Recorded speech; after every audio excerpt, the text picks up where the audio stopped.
Covering high school football from Brunswick to Beaufort and Waycross to Whitmarsh Island. This is the WSAV Friday Night Blitz, driven by your Savannah and Low Country Honda dealers.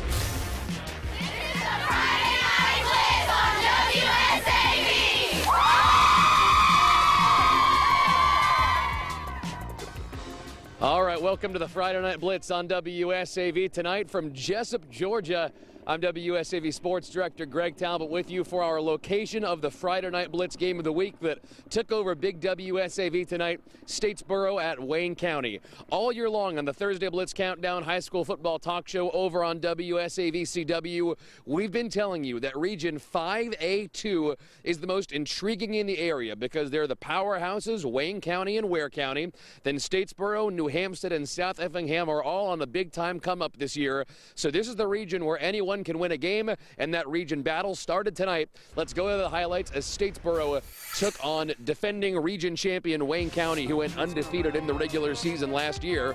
And we told you that anyone could potentially win this game, and it looked like that's what might happen. Statesboro threw a pick on their first play of the game, got the ball back a few minutes later, then Statesboro drove down the field and scored a touchdown to go up 7-0. In fact, they almost went up 14-0 before Wayne County finally scored their first touchdown. It was 7-7 at the end of the first quarter, 14-7 Wayne County headed into halftime. This game was sloppy. There were 3 interceptions, multiple fumbles, a 56-yard quarterback touchdown run from Wayne County, fumbled snaps. It was a messy game. It was loose. There were times that these teams went for it on 4th down and converted. There were times they went for it on 4th down and teams jumped offside twice to let drives keep going. It was a sloppy game, but at the end of the day, Wayne County finally pulled it out. Final score tonight at home. They pick up their first region win, 21-7. They move to 5-1 on the year. They are 1-0 in region play. Statesboro, after a 3-0 start, has now dropped 3 consecutive games. They move to 3-3 on the season. But that was not even the weirdest game we had tonight in the Savannah area. Let's go back to the WSAV studios with Connor Delpreet. Connor, I was looking at Twitter all night. We had a couple wild comeback games. We certainly did, and then we had a couple games where it was almost over before the first quarter was even done. Richmond Hill blew me away last week with a drubbing of Bluffton. The offense looked great. The defense held off a powerful Bobcats offense, and now a golden opportunity to sit atop the region. Region leader Brunswick is in town. The Pirates are riding a 2-game winning streak, headed into the Hill. Richmond Hill looks to make it 2 straight wins. Dump off pass to start here from Brunswick to Jacoby Hill. He refuses to go down, bouncing off tacklers like a bowling ball. Little whoop, little juke. Picks up a huge chunk of yards for the Pirates. Sometimes having a big offensive line will do wonders for you in the rushing attack, especially QB sneaks. Anthony Mountain, a mountain of a man, moves his way through the pile and comes out of the other side with a touchdown. Richmond Hill would answer late in the quarter. First some trickery here, fooled me behind the camera. Sorry for the shaky work. Picked it back up though. Ja'Kai Chambers on the jet sweep reverse pass. You following me here? Hits the starting QB Tyler Coleman. He's gassed, so he comes off the field, and the Wildcats go to the Wildcat formation. See what I did there? Jalen Rouse finds a hole, and we've got a tie game, 7-7. Richmond Hill didn't take long to get the ball back and march down the field. Second quarter, backup quarterback Isaiah Allen in for the Cats, and he says, I see a hole, I'm going to take it. Stretches across the goal line. Wildcats win their 2nd straight game on home turf and grab first place in the region over Brunswick. All right, another 6A score to pass along to you. Bradwell hosts the Rebels from Effingham County. This is a high-scoring, close one. Bradwell wins by a hair. Jenkins trying to stay perfect in region play on the road tonight as they visit Southeast Bullock in Brooklet. Jenkins running back Demazio Harris. You've heard his name plenty of times on this broadcast, and you will not stop hearing him, man. Running a long touchdown to give Jenkins a 7-0 lead. We'll take a look at the Southeast Bullock band trying to drum up some energy here, but man, foreshadowing, Jenkins was in on it all night. Dump off pass here. Defense forcing a fumble.